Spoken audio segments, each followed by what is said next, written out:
whilst I think less is more is definitely an environmental solution, I know it's not a solution for people, and people are really at the core of the environment. So what I strongly think is that what we need to do is to produce fewer clothes that are better quality. Hello, everyone, and welcome back to Greenovation. Hey, Sia. Hi, Shubhra. This is quite exciting. We're really grateful for all the support we received for our first episode with Anastasia Volkova. Yes, we are incredibly excited for all the support and amazing feedback we received. We're very happy to have raised awareness of Anastasia and her company, and also encouraged to continue doing this and bringing you more fascinating episodes with interesting and disruptive founders. So stay tuned. We have a lot more to come. Yep. So we have a very exciting guest for this episode. We are speaking to this champion and disruptor of sustainable fashion, and her name is Christina Dean. Also a woman. Also a woman. So she is a real Renaissance woman, Shubhra. She is a dentist. She is a journalist. And she is a founder of a growing sustainable fashion startup. And she's also a self-proclaimed fashion waste nerd. Christina is a very inspirational woman. She was named as one of Asia's most influential people by Asia Tatler in 2017. And she was on UK Vogue's list of top 30 inspirational women. So she's gained a lot of recognition. She started this NGO called Redress in 2007 to raise awareness about sustainable fashion and the clothing waste problem that we're facing in Asia. 10 years later, she did this cycling trip in China that really opened her eyes to the horrifying production process, the horrifying role of industrialization. And she started this company called the Art Collective, which is her for-profit business. Maybe to kind of paint a background, I'm sure everyone's heard of the term fast fashion. Yeah. I think that's a buzzword today. And we hear about all these fast fashion brands. That said, we don't really know the impact of it, or at least before I listened to Christina, I didn't really truly understand the impact of fast fashion. So just to quote a couple of statistics, one pair of jeans, and this was quoted in her TED Talk, uses 3,700 litres of water, 2.3 kilograms of toxic chemicals, 13 square meters of land just to grow the cotton, and 400 megajoules of energy, the same as leaving a light bulb on for 116 days. That's incredible. Something that she draws upon is that 80% of the damage caused by the fashion industry is in the design and fabric production phase. So that's the production of virgin materials. That's the part that we really need to focus on. That's the part that we really need to draw investor attention to in order to basically improve the fashion industry and make it more sustainable going forward in the long term. Christina drew upon how upcycling is so important, how we need to take care of what's in our wardrobes from a consumer standpoint. I think this episode really drew out how consumers can change their habits alongside, of course, new disruptions in the market and what businesses like the R Collective are doing with upcycling of luxury goods. Something that a lot of us in our generation have been affected with is climate anxiety. And that's actually something she touches upon. She also gives us such a wonderful perspective on how to fight this climate anxiety and still have fun with our wardrobe and still enjoy curating something that is sustainable. 100%. I love the phrase, you are what you wear. We brought that up in the interview as well. Christina really eloquently said that it's not about changing your style. It's about just being more environmentally aware. All right, so enough chit chat.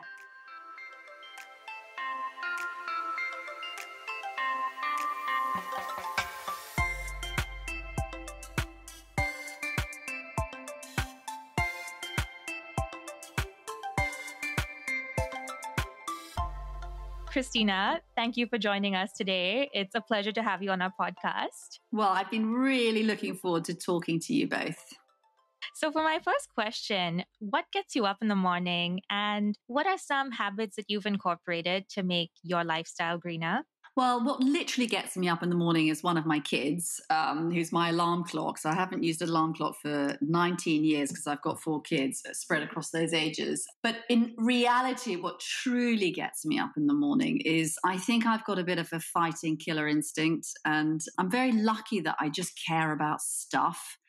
And some days I think, why do I care so much? Because it'd be so much easier just not to care so much. But actually, in caring so much about issues, it means that every day is quite an exciting journey, and it keeps you on the straight and narrow because you get up, you've got horrible things to do, but you believe in what you do. And every day is such a great opportunity. I do get up and I just say to myself and to whatever spiritual world there is, thank you for this day and let me live it well. That's so beautiful. I'd really like to dive into your personal journey. You were born in South Africa. You then moved to the UK, where you initially started off as a dentist in London. After that, you moved to China, where you pivoted to focus on your more journalistic ambitions. I kind of wanted to focus on another journey of yours, and that was a 1,400-kilometer cycle trip across southern China, which I believe is what set the wheels in motion for your eventual venture into starting your own sustainable fashion company. What was it about that trip exactly that fueled your interest into the environment and upcycling? And then what was it that led to the creation of our collective? Yeah, wow. Unpacking that. Let's start with the bike ride. So, yeah, I did cycle across southern China and it really changed my view. I already knew a huge amount about pollution. I knew about waste. I think I knew about the world. I thought I was quite smart. But I think really when you breathe it, see it, pedal it, sweat it, somehow it kind of goes a bit deeper into your soul. And I suppose that trip for me was very sad because it was the grayness, the vastness, the concreteness, the production. Each of these cities that I cycled through have gadillions of people in them. Each of these cities create the products for the world from, textiles, apparel, obviously the areas that I'm interested in, but also things like ceramics, doorknobs, electronics, like whole cities set up to produce certain products for the world. And I think it was just very sad because, the whole world buys stuff, and yet the whole world doesn't really pay the price for the stuff that we buy. And it's the legacy of this streaky, dirty pollution, which I find really distasteful. Okay, climate change is global. We all suffer that. But so a lot of the pollution and waste and water pollution and soil pollution, it's left in the countries in which the production was made. And I think when I was on my bike looking at people scurrying about, working very hard, and trucks and, just chaos everywhere, it was just a realization that, we are one world, but it's not fair just to leave pollution in other borders and to think that that is acceptable. And I think that's, for me, was just another deepening of my resolve to be in this sector, doing a tiny bit that I can do. And to answer the question, that's why I get up every day, because I think that we owe it to ourselves to better ourselves and the time that we're on this planet, not to be a complete drain on it. It's amazing that it had such an impact on you and it evoked such an emotional response from you that triggered this initiative. Since you brought up the production process, I want to draw your attention to something from kind of a 30,000 feet view of the fashion industry as a whole. We know that it's emerged as one of the most damaging for the environment today. So I guess for our listeners, a little bit of context, it contributes to around 8 to 10% of global greenhouse gas emissions. And that's like 5 times higher than the impact of all international flights and maritime shipping combined. So on the production side, what's your take on the most damaging aspect of the supply chain when it comes to production of apparel? And then why did you choose to focus on the upcycling of fabrics? Okay, so first of all, the very easy answer to a very difficult question, which is the most damaging part of the fashion industry and the supply chain. It is, drumroll, very easy to answer because data proves it, that it is the raw material extraction and the fabric development. So from taking from the earth to making fibres to making fabric, where all of the badness is locked in. The badness can be the climate impact, the loss of biodiversity, the water pollution, the water consumption, the chemical phase, the energy, the coal fired. It's all locked in the fabric. And so then from there on in, it's a sewing machine and it becomes a social issue, like who is sewing and how are they sewing? But essentially, this is to simplify a bit, for when you sew clothes, you need a sewing machine and an electrical cable and a light bulb. The damage is already done in the fabric. So you can get these fantastic graphs where they look at the footprint across like greenhouse gases, water, chemicals, energy, etc. And all of the big giant footprints in the supply chain are fabric development and fiber extraction. So that's easy. And therefore, to answer your question, why do we at the R Collective and also at Redress focus on reducing waste through rescuing waste, upcycling waste, recycling waste, is because we hate virgin production. Throughout my career, which is now, I think it's like 15, 16 years, being solely focused really on waste issues, although obviously you look at climate and biodiversity as well, but really, I'm a fashion waste nerd. I've been exposed literally in my face and through countless conversations and Excels and emails and you name it, to the secrets of the fashion industry. And the secrets that I talk about is how much waste there is actually out there. So why I say that is that what we really need to do, and why I'm passionate, why I get up every morning, is because the excess materials drive me nuts, and virgin fiber production and fabric development drives me nuts. And that's why we need to close this problem, which is rescue, reuse, recycle the excess of which we have abundant supply, and slow down the production of virgin materials. So it's very simple. But in practice, it's terribly difficult. Are there any technologies already in place for net zero material production or sustainable fabric production? Most of the world is just trying to make everything less bad, but forerunners and innovators and like big thinkers and big R&D and finance companies are trying to make things actually good. So what does that really, really mean? Well, regenerative farming is obviously like a really big, exciting future for us, meaning that, if agricultural products can be well managed, that actually they can actually be beneficial or net sort of a negative in their carbon impact. So we should aim for these big, wonderful, sustainable fibers. We're not there yet, though, of course, but that shouldn't deter us from trying. And, I've used regenerative farming as one example of where cotton fibers from trees, for example, could actually have a positive impact on the environment. But also in terms of material innovation, what we absolutely need to see is recycling.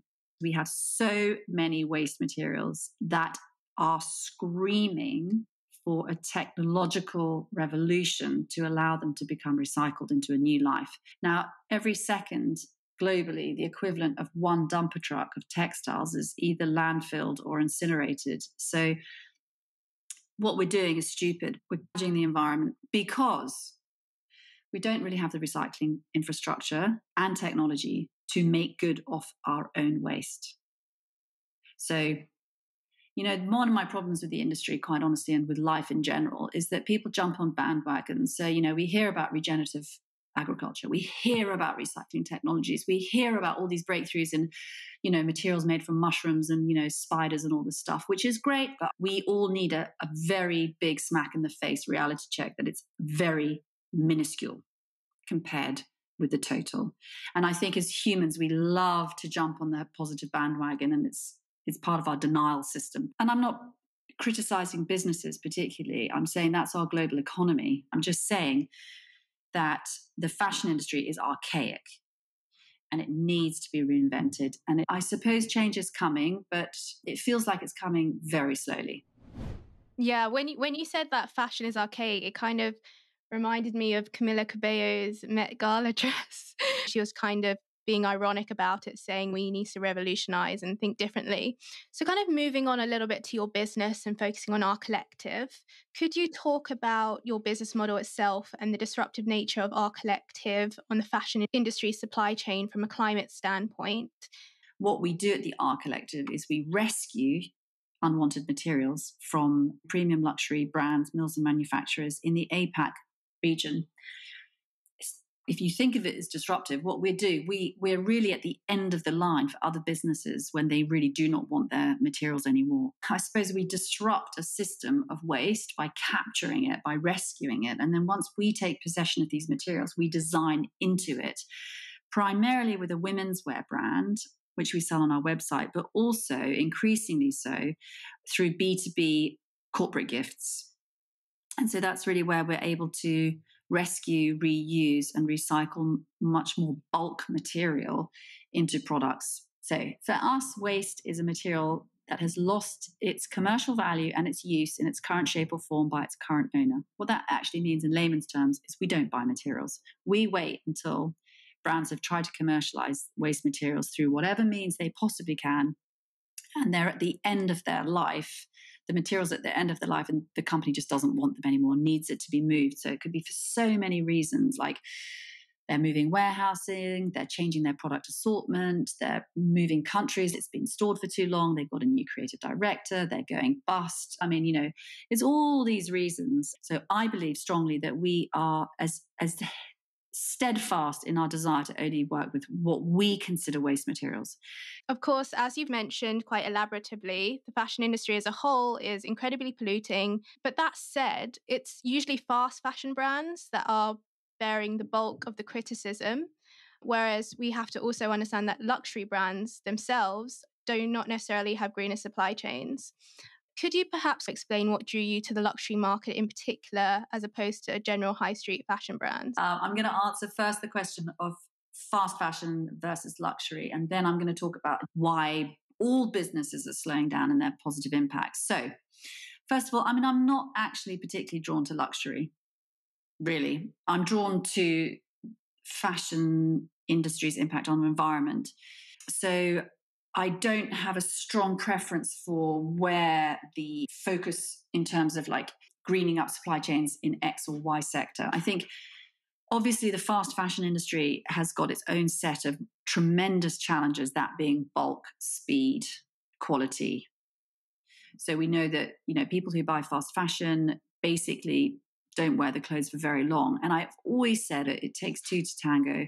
And I think whilst the product, if you buy something cheap, you can't expect it to last very long. But flipping to the luxury sector has this beautiful benefit of, just being this beautiful product that's durable, and you pass it down apparently to your great-great-grandchildren. I don't know if that really happens, but that allows them to have ultimately a more sustainable product because it's better made, better materials. So that doesn't get anybody out of jail, though, just that argument. So for me, I see luxury's responsibility as having a much greater margin on.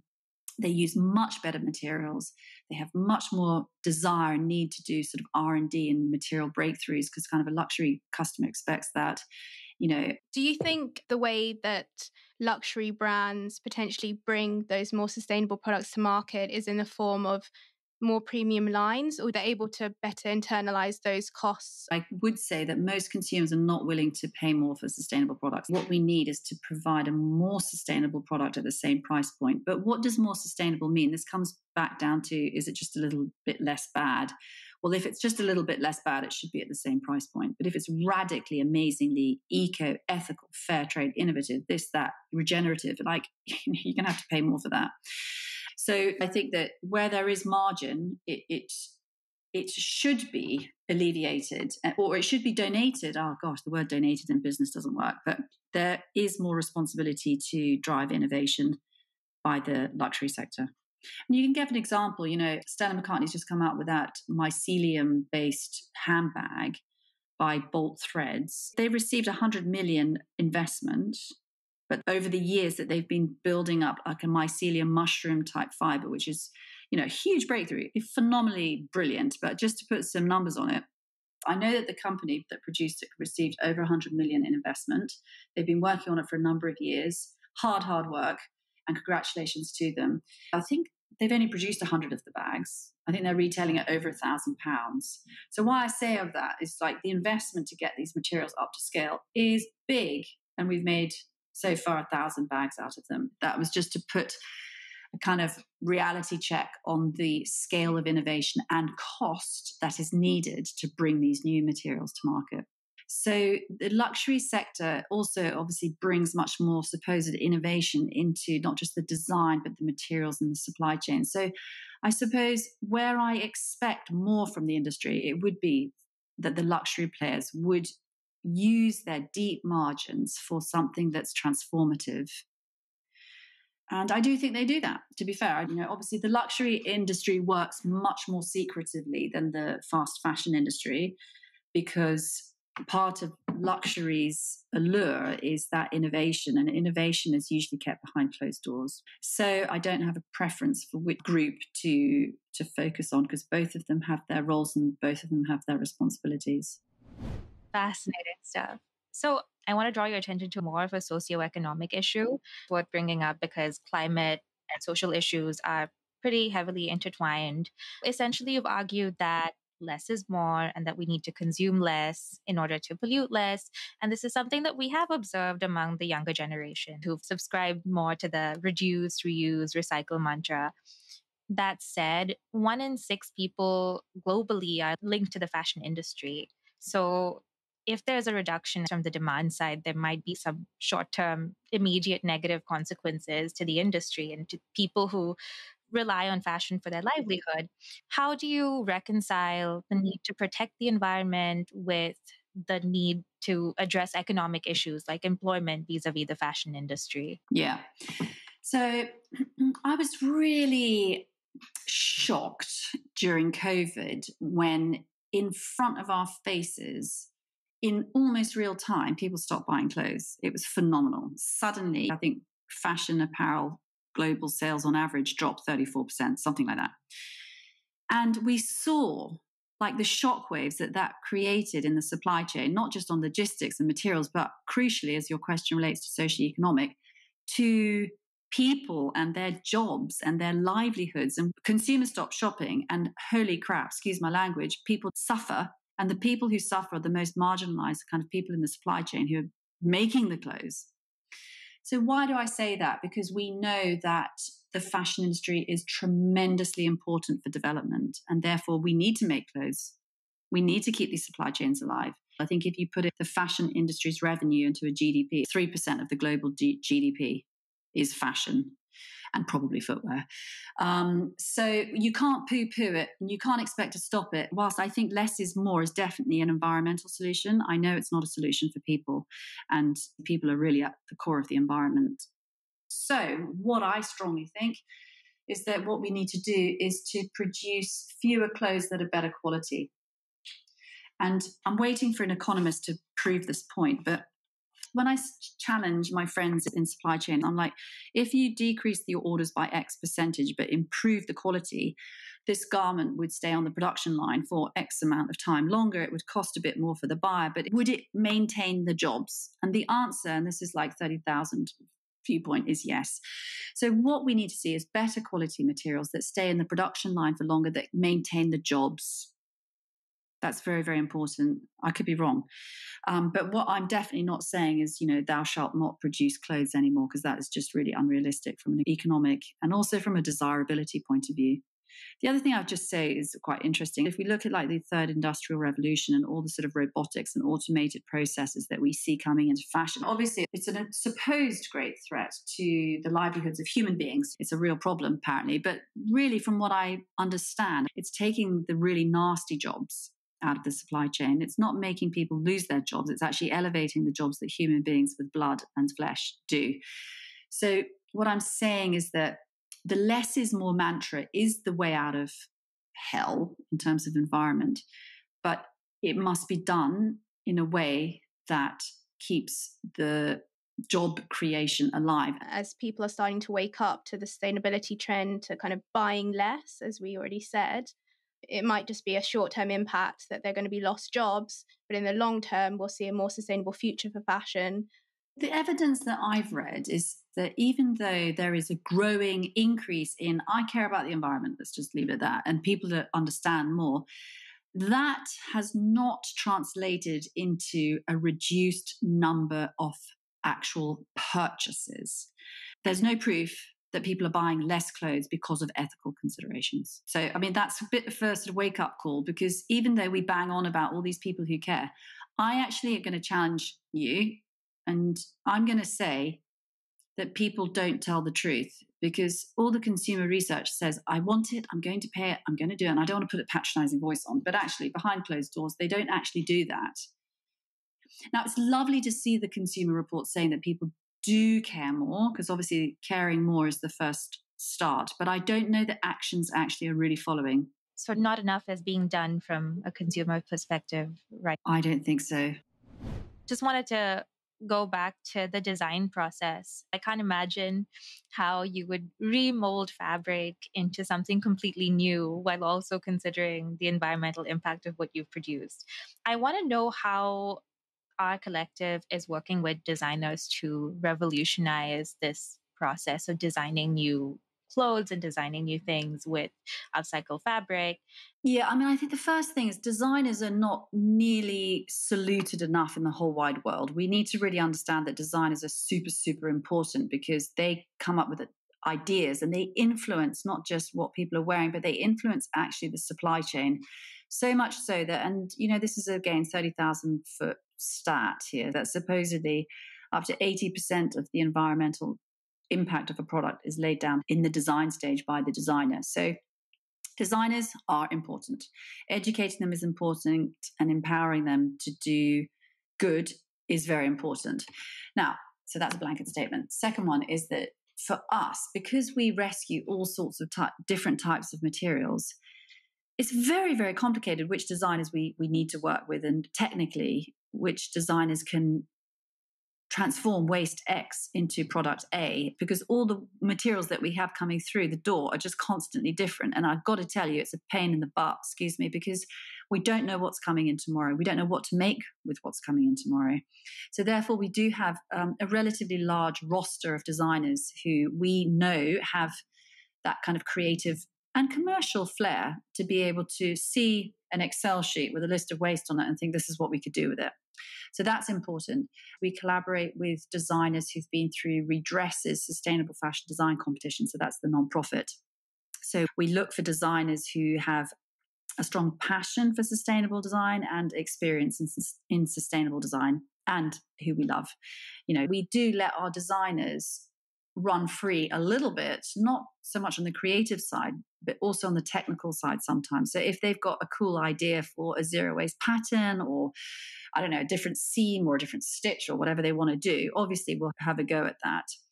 But I think I probably have to be a bit realistic. I mean, at the end of the day, we rescue waste, we design stuff, and we sell it. I think a lot of brands are sort of doing this. They're putting sustainability at the forefront of their marketing, right? H&M, they've been asking people to come bring in all of their old fabrics because they want to create new fibers out of those. And it's amazing that our collective has been doing it for so long already.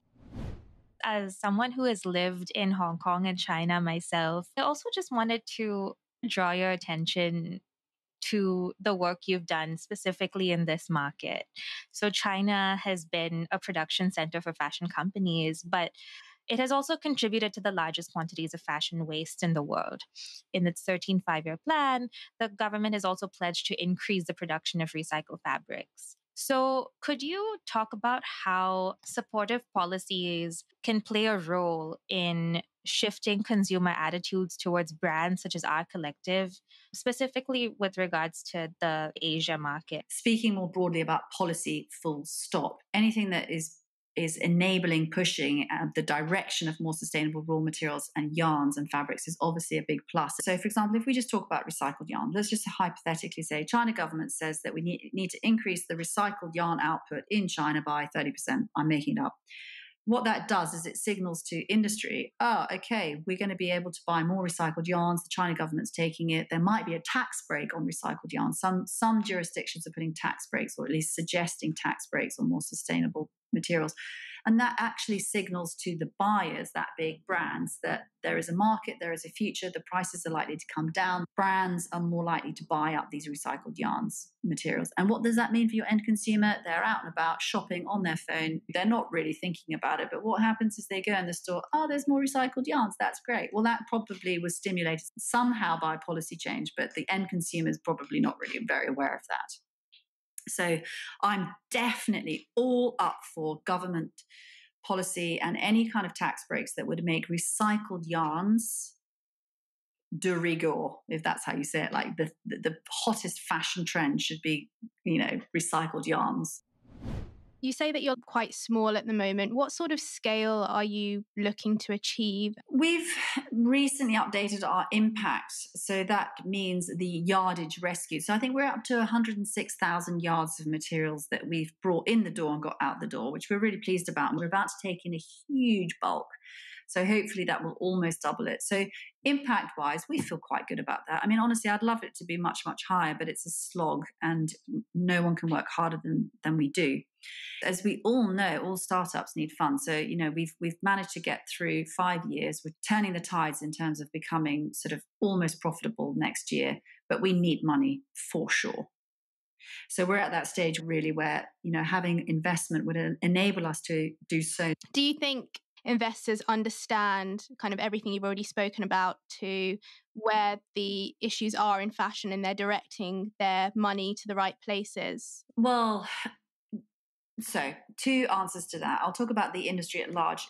Generally, out there, investors who are motivated by impact, and also motivated by obviously return, they're showing interest in circular economy solutions, but they're showing that in terms of dollar in tech-fueled circular economy solutions. So, we've got these amazing businesses, rental companies becoming unicorns, and it's very exciting for sustainable fashion. So investors get technology and they love that sort of sexy graph that just seems to go up quickly, whoop, and out you go and exit, and there's your cash. So that's great. I think what annoys me big time is that where the impact and where the money is actually really needed is deep, deep down in the dirty world of recycling and waste reduction and innovation on recycling technology, infrastructure to enable waste materials to be collected, to be sorted, to be cleaned, to be recycled, to be put back into yarns and go back into the circular economy. Now, the problem with investors for that dirty part of the industry, if I may call it that, is that it requires a lot more money and it requires a lot more time. And it requires a lot more education, and it probably requires a lot more kind of a steel spine because it's risky and it's hard and it's long. There's other reasons for why they're not putting their money into the kind of recycling sector enough, and that is because the recycling sector does not live in silo. You can't have a recycling industry that doesn't have joined at the hip a sorting, a collection, a reverse logistics. Recycling needs its friends all lined up and ready to go at the same time, whereas like technology, an e-com platform doesn't, broadly speaking. But then, and to answer the question from my personal experience, when I'm speaking to investors, even though our business is quite straightforward, it's actually quite complicated. And the main problem that investors and me have in this business is that we don't have a regular, definable source of waste inputs because we react to waste, and that is exactly what we live for, and that ain't going to change. So it's difficult to convince someone, particularly if they're someone not in fashion, that there's a lot of waste because they don't see it, they don't quite understand it. So therefore, for investors coming into us, it's better if they come from the fashion industry or they understand fashion, and they also need to be able to understand that we don't have a regular input of particular waste streams. So there's fewer investors that would be attracted to such a clunky business as ours. We kind of wanted to draw attention to a particular phrase, which you may all have heard of a lot, and that is, you are what you wear. And I guess this essentially pertains to the fact of fashion being a huge part of our social identity and our style in many ways defining who we are and how we feel. And that's definitely something that I prescribe to. How can I, as a consumer, make responsible fashion choices without compromising my personal style? But at the same time, how can I make sure that I'm not succumbing all the time to climate anxiety, whereby I'm always on edge about whether it's a good idea to make a purchase? Okay. So you are what you wear is just wonderful, because what it means is that you can transform your wardrobe into who you are. And I feel like that's so encouraging and exciting, meaning you open your wardrobe and you look at it and you go, that is me. I care about the planet. I love innovation. I love fashion. So when you open your closet, it really is a window out into the world. So, are you proud of your wardrobe? I'm very proud of my wardrobe. There are probably some bad eggs in there, but basically, I'm excited by what I have in my wardrobe. So it means that I've kind of shopped with my ethical blinkers on, when it comes to my clothes, I care about them. I care about what they mean. I care about what I feel when I wear them. So what does that really mean? It means it depends what sort of clothes you buy. Buy secondhand, go to charity shops, buy startup brands, buy women brands, buy social enterprises, go on holiday, buy from a local shop, go to the big luxury brands, buy a new fibre, take care of it. Go to fast fashion, buy the more sustainable version, look after it. Take care of how you wash your clothes at home so that you don't wreck them and that you don't overuse energy or create microplastics in your, like by overwashing synthetics. So I just think what it really means is wake up and get on with it in whatever that looks like for you. It shouldn't be too scary and overwhelming to come to your eco-anxiety part of your question. It should be really exciting. Just have a go. I love buying secondhand, and charity shops are fabulous. And swap, or don't buy any new clothes for a year and just learn how to style what you've got in your wardrobe. You probably have more than enough clothes. The first step to it is just actually have fun.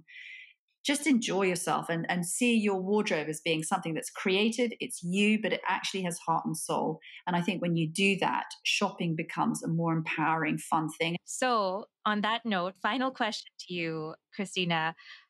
What's on the cards for our collective? What's your vision for the company and your future over the next 10 years? What kind of impact do you think all these disruptive solutions and technologies in fashion will have on climate change over this period? And do you think enough is being done to make a difference? I would close it by saying it's urgent for change. We all have a role to play in it.